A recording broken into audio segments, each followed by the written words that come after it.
You know, now, if you've lived in Lagos or you're living in Lagos, you know the vibes are unmatched. Of course, we are the headquarters of enjoyment, you know, Dorime, leave it for us. From Dirty Decembers to the sold-out stadium shows, but wait, real talk. Behind the steeze, the composure, the viral TikTok clips, the business side is looking a bit messy. Why are we seeing 100 events in one night, but promoters are still crying for their return of investment? Is this Lagos market truly oversaturated, or are we just doing too much without a plan? We're talking overlapping audiences, mid-level coordination, and why your favorite creative might be lit on IG, but struggling in real life, you know? We see a lot of them like that. So to help us make it make sense is a man who sees the city through a different lens. We have with us in the studio, Westley Wildé. Did I pronounce that very well? Quite well, thank you. He's the founder and creative director of Light Up Lagos. Wesley, it's great to have you here on Take 3. Welcome to Take 3, Wesley.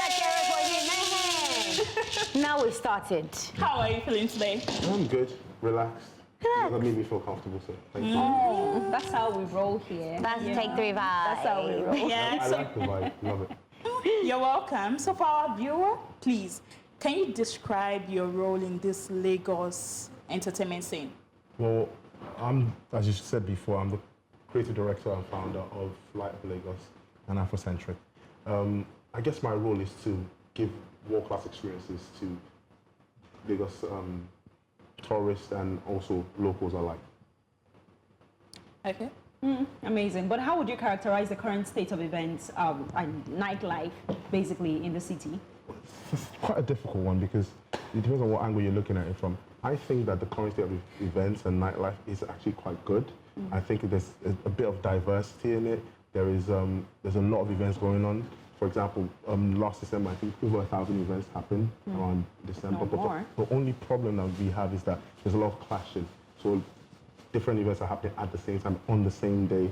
Sometimes around the same time as well. So, I think, yeah, like you said, same venue. So that in itself makes it difficult for things to work properly. So I think maybe organizing our calendars a bit better, you know what I mean, working together as you know what I mean, as promoters and partners would maybe help deliver better experiences for audiences across Lagos. But the state right now, I think is pretty decent. Amazing. So we know that Lagos hosts a huge number of events every year. Yes. So why do you think many events still struggle financially?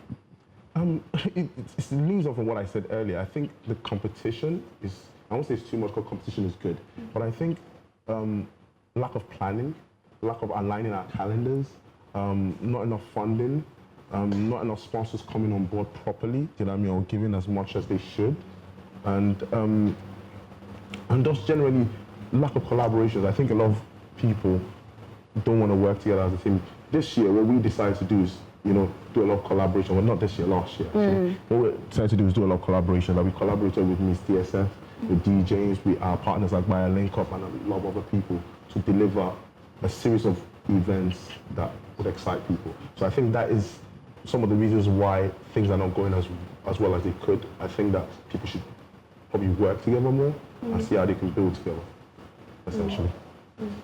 Okay, so what I'm curious about is, I'm going to take it back, all the way back to the beginning.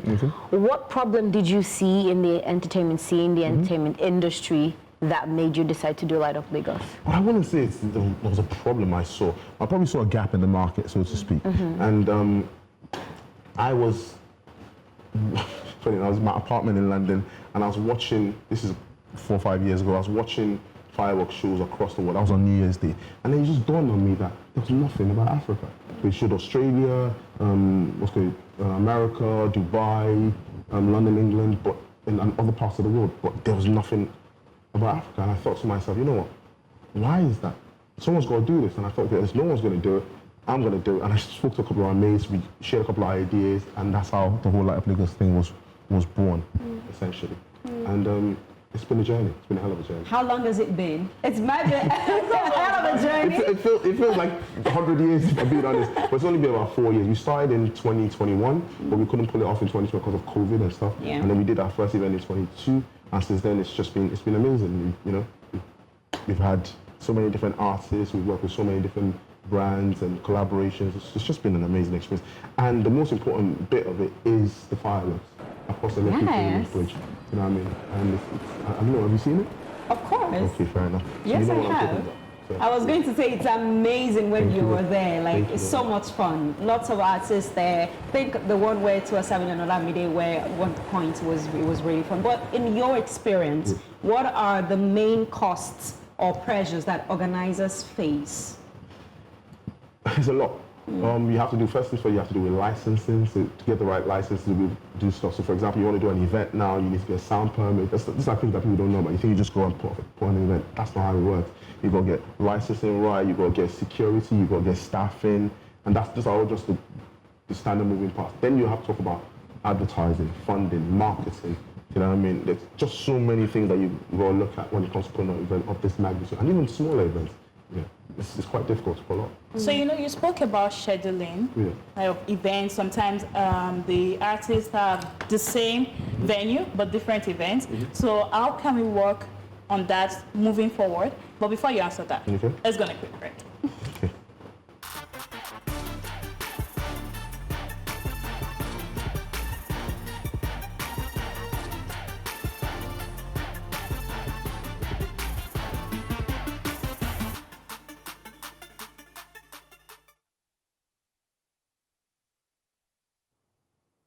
Welcome back, guys. We still have our amazing guest here, Light Up Lagos.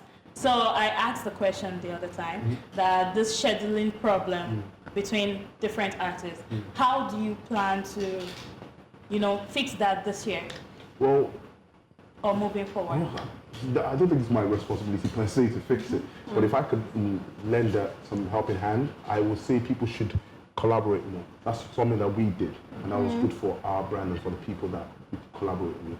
I think in terms of scheduling, I think it's important that maybe you just come up with something. It's important that we all meet as a collective and we all look at the calendar for the 8th December and make sure that events don't clash. So there's no point having 3 or 4 events with the same sort of artists or the same sort of themes and the same sort of experience on the same day. The same day. It makes no sense. You're giving audiences a conundrum. Where do I go or what do I do? Which one would do you know I what I do? mean? Maybe 1 or 2 events, that's okay. Do you know what I mean? And so I think that we need to work as a team in that sense, share calendars, look at what's going on, and see how we can deliver better. Because it's all about delivering better experiences for the audience, and people forget that. It's not an ego trip or what I want to do. It's about what people will actually enjoy coming to. So that's what it is. So, in your experience with the Nigerian market, the entertainment scene, the promoters and all of the people involved, do you think that this is something that can work? What you said about collaboration, like beyond what your team tried to do in December, right? Making it more large scale and bringing more people to the table. Do you think, because I'm looking at it from a lens of competition, and if there are those many artists and all those headliners, everybody's going to be thinking, may the best man win. May the best events planner win. Yeah, but you see what it is? I think that we're forgetting that we're working towards the same goal. We are trying to deliver experiences for people to have a great time on 30 December. So as long as the goals are aligned, I think it can work. And we've proved that it works by doing our own collaboration, not only this year, but not only last year, but the year before that. So this is the 2nd year in a row that we're doing this collaboration. And we've seen it work. We've seen us marrying our own crowd with the other collaborators' crowd. And we've seen an exchange of ideas and exchange of so many different things. And we've certainly learned a lot. So I think it's something that people should take a cue from our book, so to speak, and try it out. There's no harm in trying. If you try it out, if it doesn't work for you, and then that means it's not your thing. But I really, really believe in it. And if you look at across the globe, people do that, not only in the entertainment industry, but in different businesses. They work together to deliver a goal. So that's my take on it. Healthy competition is very important, by the way. And if there's something you're doing that's not working right now, you can definitely re-strategize, right? Yeah. But let's talk about ticketing. Last year, there were lots of complaints. I mean, we spoke about it on our show here on Take 3 as well, that which show are we going to attend like this with this 500,000? Because they're using a year's wage for one ticket. What do you think about that? What's your thought process about that? Well, for our own events, we always make sure there's diversity in our ticketing. So we have tickets from like 8,000, 10,000 naira. Because the whole point of Light Up Lagos is not just to cater to a certain crowd. It's the diversity of how we want everybody to be able to experience Light Up Lagos. So whether you're spending ₦1 million on some VIP tables or you're spending 5 or 10 grand for the tickets, we want you to enjoy the experience. So it's not something that we only cater to the high rollers or something like that. We make sure that our events are more open to everybody. So I think maybe this is something that everybody or a lot of other promoters can do, and so that way they don't alienate the people that actually enjoy it. Because sometimes people that attend an event, they're so, I won't use the word stuck up, but they're a bit, you know what I mean, a certain way. And you see that the people that, exactly, that's the right word, laid back, and you see the people that are on the smaller tables or people that are in the crowd a bit more interactive. They have the full energy. You know what I mean? They have the full energy. So it's always very important to mix, to have, your VIP high rollers and also to have, the normal everyday people. I mean, I love the concept of the Light Up Lagos thingy. It's big, 100%. But what is the role of the government in this? Because, I mean, for it to be Light Up Lagos, they probably have a hand in this. Well, I'll say the way their involvement is not from a financial point of view. It's just it's endorsement. We saw the idea to it. They love the idea of using one of the iconic landmarks, and the fact that we're trying to put Lagos on the map globally for this kind of stuff. And I must thank them for their support in terms of endorsements. So they give us a license, they allow us to do it. And in some cases, LASA, which is one of their agencies, also allow us to use their billboards and stuff like that to advertise. So that's the kind of help and support that they've given to them. So obviously without them, we can't use their bridge. You really can't use the bridge. You talked about collaboration and how to bring these artists together to agree on time and all of those things. So have you ever seen an example of successful collaboration between event organizers, sponsors, or venues? Light Up Lagos. I love it. I knew that was what you was going to say. But you're asking me for it. Well, if I'm talking internationally, yes, I have. Even in Lagos, I wouldn't know if it's a collaboration, but Tape is an international brand. They popped up and they come here, and I'm sure that they must be collaborating with a brand here in Nigeria to be able to deliver, and I think that's been a success. Also, globally, in Ibiza, in Miami, you see a lot of brands working together to deliver stuff. So you have maybe Warehouse Project, which is like a house music kind of vibe. They work with other promoters and DJs to deliver events. Cream Ibiza, Cream Fills also does that. So there are many, many brands that do this. But let's talk about starting. When you started, how tough was it when you started collaborating with these people? How tough was it for you? Or you already had the connection before you brought up the Light Up Lagos thing? Not at all. You can talk to us, It's a free show. You can link us up, We won't tell anybody. We will not tell anybody. Keep it on the deal, Yeah. okay. But Well, just I guess it was tricky to start because having to get people to want to work with you, they don't know you, but they only know about your brand and stuff like that. It's tricky. But once the conversation starts going and it starts flowing and they realize that you have the same ideas and you're trying to deliver the same thing with them and a bit of trust is built over, weeks and months, I think it gets easier. And after you've done it and you've shown and you've proved that you've got this and you can handle the kind of stuff, it's easier to actually bring people in and collaborators. That's the way I see it. Amazing. But, I mean, you've talked on collaborations a whole lot, and I think it's like one of the mantras for this year, 2026, Yes. like collaboration is the new competition and all, everybody's talking Even about when you look at collaboration. fashion, you see a lot of your Adidas collaborating with, it's happening everywhere. But what prevents more organizers from working together? I mean, just like you said earlier, let's come together to talk about the scheduling and where we spoke about the scheduling. Let's come together, let's speak, okay, this day, so that we don't have it all muddled up. Just one day, same event or different, and all that. What prevents organizers from working together? Is it fear of recognition or fear of losing out? What do you think it is? I think there's a lot. Fear is involved, ego. Do you know what I mean? There's many, many reasons why people don't want to work together. And like you say, the fear of the unknown, not sure that maybe your brand is going to get lost. You know what I mean? See, if you're working with some promoters and they're bigger than you, maybe your brand will get lost in there. But these are things that you have to try out first before you jump to that conclusion. You can't just be afraid of the next step. I think that everyone should try things like this out. It feels like I'm an advocate for collaboration. Listen, we do our own thing that stand-alone events as well. But I just think that for Dirty December, I think collaborating together is just a bit where it should be because there's thousands of promoters. How do you get your voice heard? So, we're wrapping up now, but aside from collaboration, which you have repeated 15 million times. Well, you repeated. But no, which we agree with 100%. Yes. What else would you say is the key Thing that event organizers and promoters need to put in place for this to work? And you can tie that to an advice for maybe upcoming organizers. Yes, as well. First things first, if I have to tie that to advice for upcoming organizers, I think you have to believe in what you are doing. You have to be steadfast. You have to not be willing not to give up, no matter what the challenges are. You have to be ready and willing to pivot, because that's one thing we learned about life. Because you might have an idea to go in this direction, and then you realize that it's not.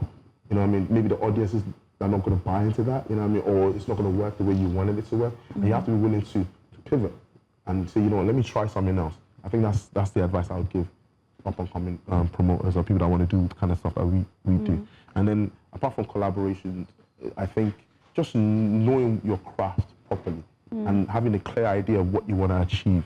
And I think if you have that, you definitely will achieve what you want to do. Absolutely. I think in summary, I like that one. In summary, this whole interview is nakarabo. Yes. I was going to say yes, so. it's a collaboration. I was going to say so that guys, let's get ready because we might be hosting some things for Light Up Lagos this year. You're going to see Take 3 and Light Up Lagos. What's the plan this year? For what? From Since Take 3 or just generally for Light Up Lagos? Light Up Lagos, listen, you can be rest assured that we're going to have a series of new and fresh ideas. We're always working on trying to improve things, trying to make things better, and also getting feedback. For example, feedback from you, feedback from everyone that we speak to, makes us able to put a better show on the next year. So just watch your space. You're going to be wild. Trust me. Okay. You're going to be wild, and we will be there to wow you people too. Watch this. But on that note, we draw the curtain of today's show. Thank you so much, Westley, for coming. Thanks for hanging with Thank you for having me. us.